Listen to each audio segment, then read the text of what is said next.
Hello, good morning, students. Today we are going to cover the last part of your chapter, that is life processes. So the part which we are going to cover today is the excretion part, and it is a very interesting one. So what is excretion? The two most important homeostatic processes occurring in living organisms which help to maintain the steady state are. So the two important homeostatic, what do you mean by homeostasis? Homeostasis means the maintenance of the body temperature, the maintenance of the internal body temperature in according to the changes in the environment. Okay, so maintaining the stable body temperature according to the changes in the outside environment, that is called homeostasis, and there should be a stable temperature which is to be maintained in the body. So there are two processes to do that. First is excretion. Excretion is a biological process by which an organism gets rid of excess or toxic waste products of metabolism.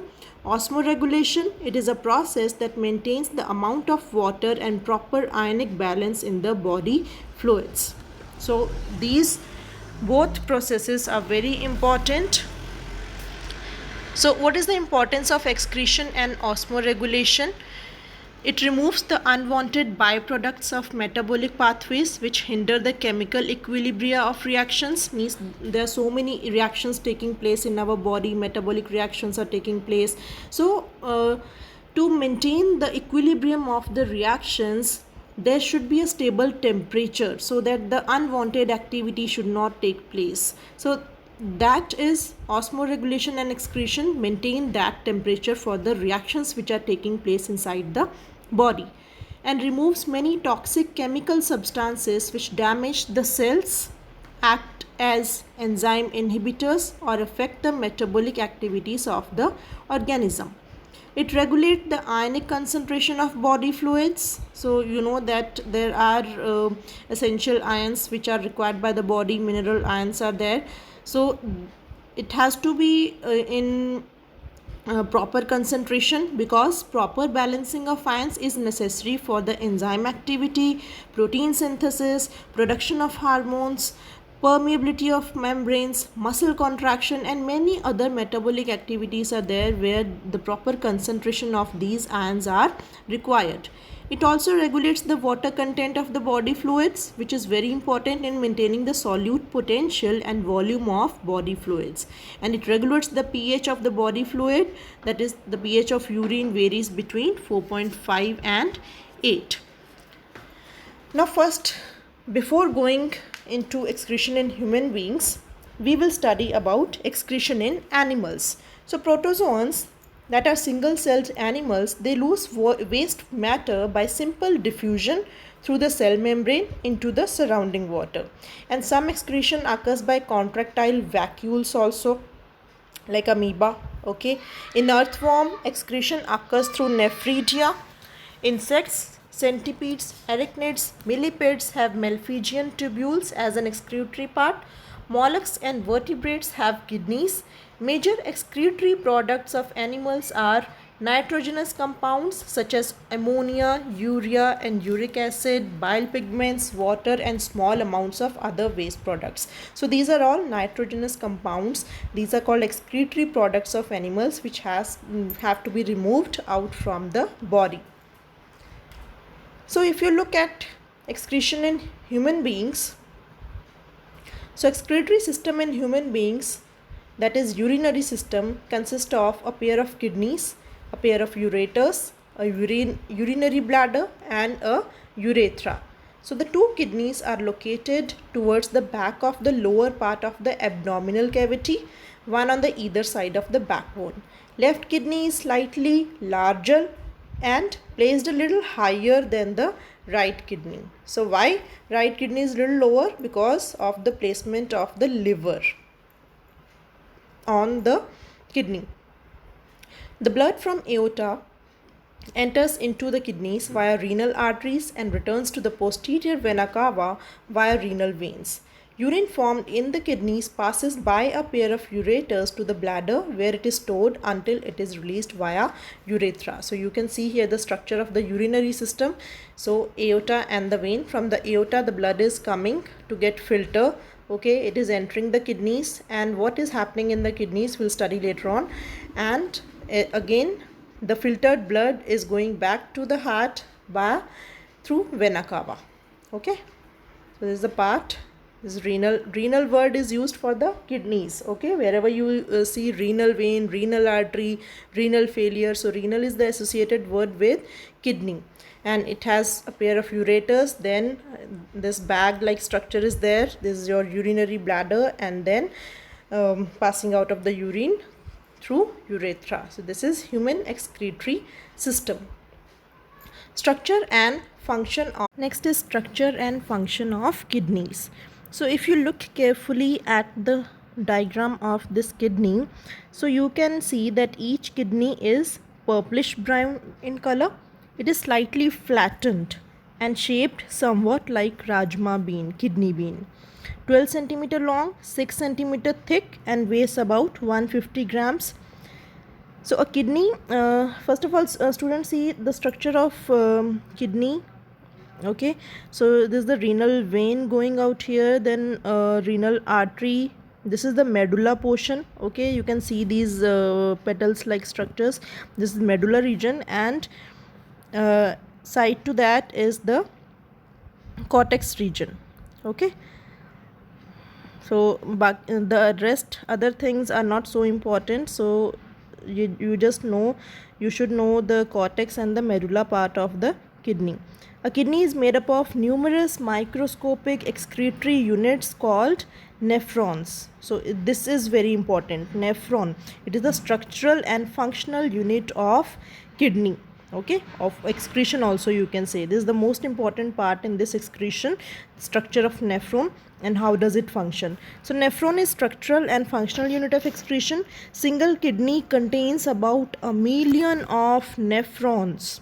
Kidneys filter the blood to excrete the waste products of metabolism. Nitrogenous waste such as urea and uric acid, if not removed from the body, they start accumulating to unbearable toxic levels. So if the kidney stops functioning properly, and if the nitrogenous wastes are not removed from the body, so they start accumulating in the body and they become toxic. And kidneys perform other functions also, like osmoregulation, secretion of erythropoietin, enzyme renin, and conversion of inactive vitamin D to the active form. And kidneys filter about 180 liters of blood to produce 1 to 2 liters of urine daily. So this is very important part now, structure and function of nephrons. So if you look carefully at the structure of nephron, it is a U-shaped structure. Okay, so this, in the beginning of the nephron, there's a cup-like structure, cup-shaped structure, which is called Bowman's capsule. It's called Bowman's capsule, and the artery which is going into the Bowman's capsule, it is called afferent arteriole, and which is going outside the Bowman's capsule is called efferent arteriole. This one is wide and this is narrow, and in between there is a network of capillaries that is called glomerulus, and this glomerulus, they secrete the waste products into the Bowman's capsule by the process of diffusion. Okay, and that fluid which goes into the Bowman's capsule, that is called glomerular filtrate, and then it goes into the PCT part. First, PCT is proximal convoluted tubule, and then it goes down, it forms a U-shaped structure, and it goes up, and the raised part is called distal convoluted tubule, DCT.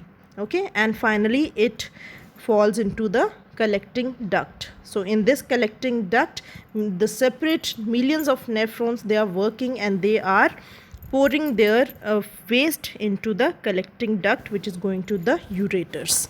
Okay, and this U-shaped structure is called loop of Henle. So you can see this blue color is the nephron structure, and this red color is also network of capillaries going through.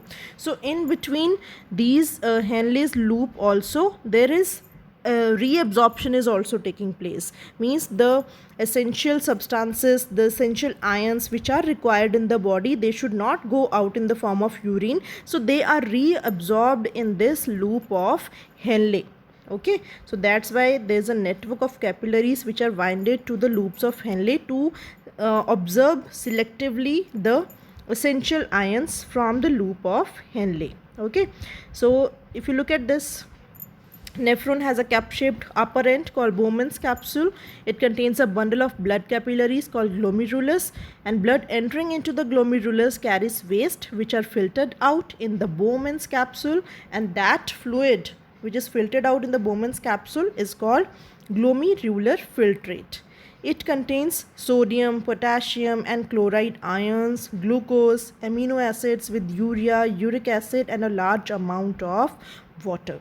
And blood free from this waste goes to the heart via renal veins. Now, structure and function of nephrons. Further, you can say that, as I've already told you, a general function, Bowman's capsule leads into a long tubular structure into which glomerular filtrate moves away. Tubular structure is convoluted, twisted, folded and has a U-turn called Henle's loop. As I already told you, it has PCT and DCT. In Henle's loop, reabsorption of useful materials and secretion of certain substances is taking place. The minerals which are reabsorbed are glucose, amino acids, sodium, potassium and chloride ions, and water also. Okay, so excess of water should not be removed from the in the form of urine, and these minerals also the body requires back, so they are absorbed selectively back into the body. And fluid reaching the end of the collecting duct is called urine. Urine is fluid and dissolved waste substances excreted by the kidneys. And human urine contains about 95% of water and 5% nitrogenous substances like urea, uric acid, etc. And finally, urine moves through the ureter and collects in the urinary bladder till it is thrown out of the body through urethra. So, we can say that urine is a yellow colored fluid, and it is yellow in color. Why? Because due to the presence of urochrome pigment in it. That's why it is yellow colored fluid. So the major processes involved in the formation of urine are ultrafiltration of blood, first in the Bowman's capsule, and then selective reabsorption of substances in the Henle's loop, and secretion of certain substances into the filtrate, that is also taking place. Now next topic is excretion in plants. Do plants also excrete? Yes, plants excrete oxygen, carbon dioxide and water simply through diffusion, through their stomata or lenticels are there. Okay, so many breakdown products are recycled in the synthesis of new metabolic products. Excess salt is removed through hydrathodes. Hydrathodes are specialized pores, okay, through the process of guttation. Guttation is, you must have seen sometimes in the morning time, on the tip of the leaf there is a drop of water coming out. Okay, so that are special kind of excretion which is happening in some plants which have hydrathodes. So some waste substances are eliminated through petals also, fruits and seeds. Sometimes the rotten petals, the rotten seeds, the rotten fruits are falling out, so they are also kind of waste which has to be removed from the plant. Aquatic plants lose their waste products by diffusion directly into the water, and some waste products are stored as latex, gums, essential oils in old xylem tissues. Now, the next very important topic is renal failure. So, what is renal failure? I already told you, when you see the term renal, it means it is associated with the kidney. So, kidney failure. So, kidneys, you know, it is a vital organ in the human body, and the functioning of the kidney is to be done properly. kidney's efficiency gradually declines with normal aging process. Its activity declines to about 50% by the age of 70 in human beings. Other causes of kidney failure are, it can be kidney infection, any injury, restricted blood flow to kidneys. It results in kidney damage and malfunctioning of the kidneys. So you can say that decline in the performance of kidney due to a disease is called kidney failure or renal failure. It is not common, but if happens, it may result to death within a couple of. So if the kidney fails, or if there is any malfunctioning in the kidney, so two alternatives are there. Two alternatives of kidney failure are there. First is a matching kidney from a healthy person may be transplanted. Second is an artificial kidney machine, and the procedure is called dialysis, and it is called dialysing machine also, in order to get rid of metabolic waste from the blood and to maintain normal levels of water and mineral ions in body fluids. The artificial kidney functions on the same principle as the normal kidney, and the procedure is called dialysis. You can see in the picture, I've taken two pictures because in the first one here, this is just the normal process. A blood is taken from the artery and there's one pump to pump the blood again into this chamber which has selectively permeable membrane, semi-permeable membranes are there. So blood is going with all the nitrogenous wastes, and it has this chamber has a dialysing solution, okay, dialysing solution, and it goes on passing. So the osmotic pressure of the two fluids are same, and the blood which is entering into the chamber has more nitrogenous waste, so it simply diffuses out into the dialysing solution, okay, and the waste is going into this bottle, and the filtered blood is again going back into the body of the human via vein. So line from the apparatus to the vein, and this is how the process is taking place. You can say this is the dialysing solution which does not have waste products, and this is blood with waste products. So simply you know that the concentration of waste product is higher in the blood and no in the dialysing solution, so it goes from the blood to the dialysing solution. Okay, so this is how blood is treated, the blood is filtered out. And in this one you can say this little one, more elaborative one. So here the blood is taken, blood is removed for the cleaning, and heparin is added into it. Now what is the function of heparin? Heparin is an anticoagulant. If you will leave the blood like this, so blood will coagulate, but blood will clot.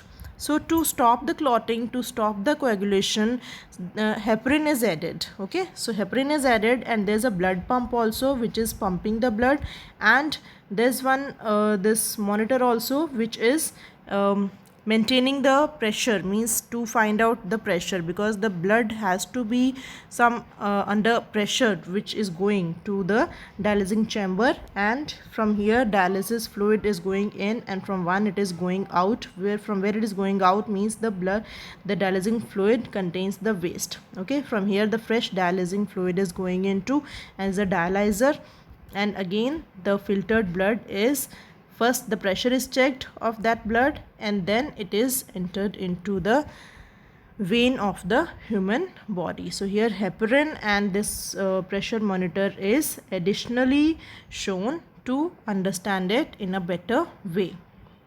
Now, so just more explanation about the dialysis. The blood is pumped out of the body and made to flow into the dialysis machine. Heparin is added to the blood to prevent clotting.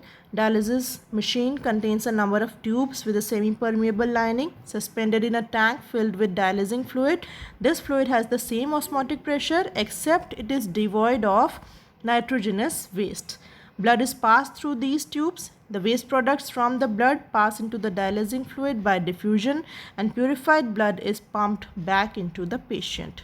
and only difference between the real kidney and this artificial kidney that is dialysing is that no reabsorption is involved. In the Henle's loop, so there is reabsorption, but here there is no reabsorption of the essential minerals is involved. So that is the only drawback, and there are some other side effects also of dialysis. Okay, so you find out. So now what we learned in this last excretion part, we learned about what is excretion and osmoregulation, importance of excretion and osmoregulation, excretion in animals, excretion in human beings, structure and function of kidneys we studied, so structure and function of nephrons, which is an important part we studied, then excretion in plants, and last is also the topic important, renal failure and dialysis. So out of these two topics are very, very important, structure and function of nephrons and renal failure and dialysis. Okay, so go through the concepts properly and try to find out more information, because it is an interesting topic. We will also discuss more in the doubt session. So till then, take care. Bye bye.